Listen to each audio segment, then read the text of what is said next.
Hey, so I want to make this video discussing why Bryan Callen is a total hack compared to Joe Rogan.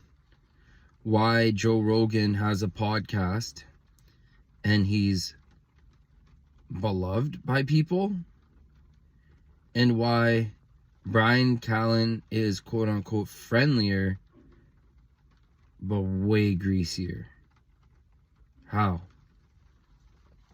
How is Bryan Callen not as famous as Joe Rogan? Because Bryan Callen doesn't have one bone of authenticity in him. Bryan Callen is the same like Destiny. They love to argue for the sake of arguing. What do they always argue about? For the government. They will never stop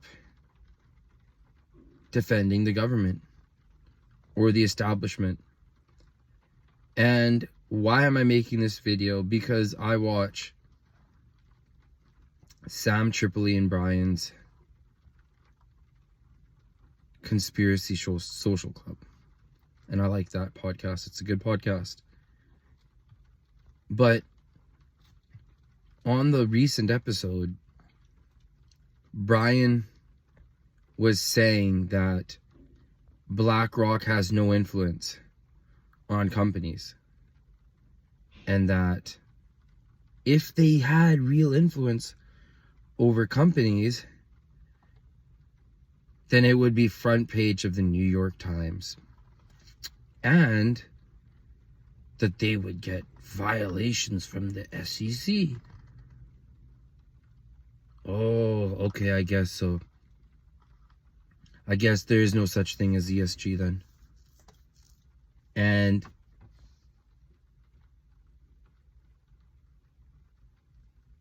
there was always that thing where he turned his back on Chris D'Elia when Chris D'Elia got exposed for the games he was running with people. And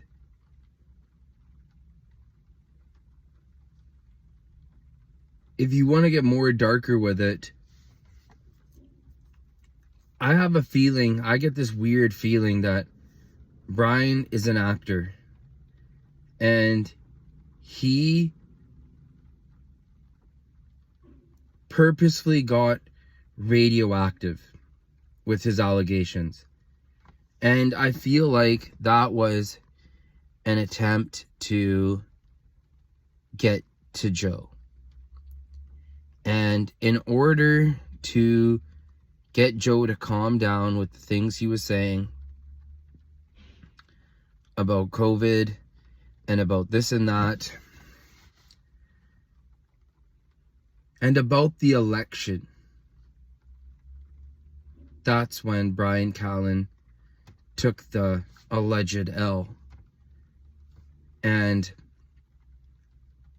it was to put more pressure on Joe that, look, show me the man, I'll show you the crime.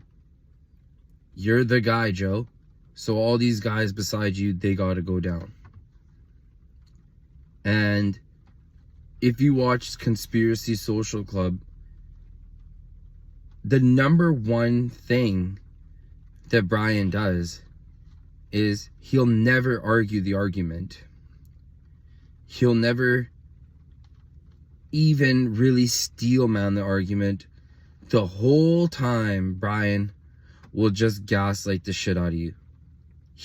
Him and Destiny, that's all they do, is they'll never stop gaslighting you.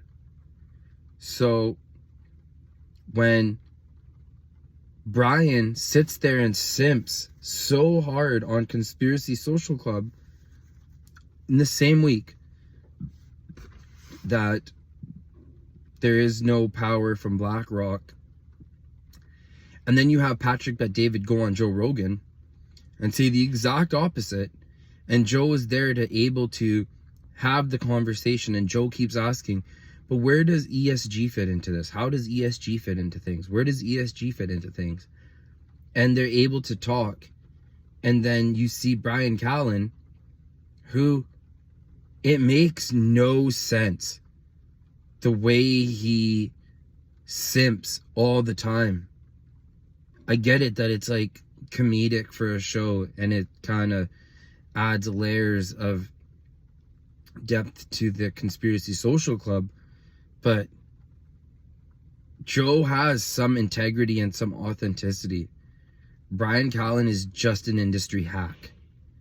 And I doubt that they're really best friends. I think it's just like best friends by default at a time where you just kind of like, oh, me and this guy have a lot in common, but as time moves on and progresses, you just realize like this guy's not really my friend.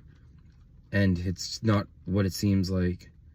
So maybe you've picked up on these things, but I hit my breaking point because I enjoy what Sam Tripoli does. I enjoy how Sam Tripoli,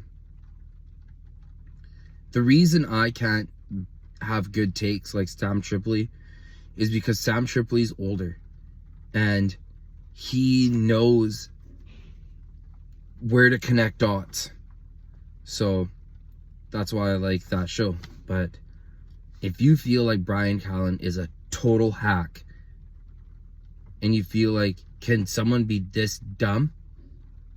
Sometimes you gotta think like, yo, the guy's an actor. Even though these guys are all actors, but I think, like Sam says, he's playing a role. If you don't know Bryan Callen, whatever. But if you watched Bryan Callen, then you'll know what I'm saying. Thank you.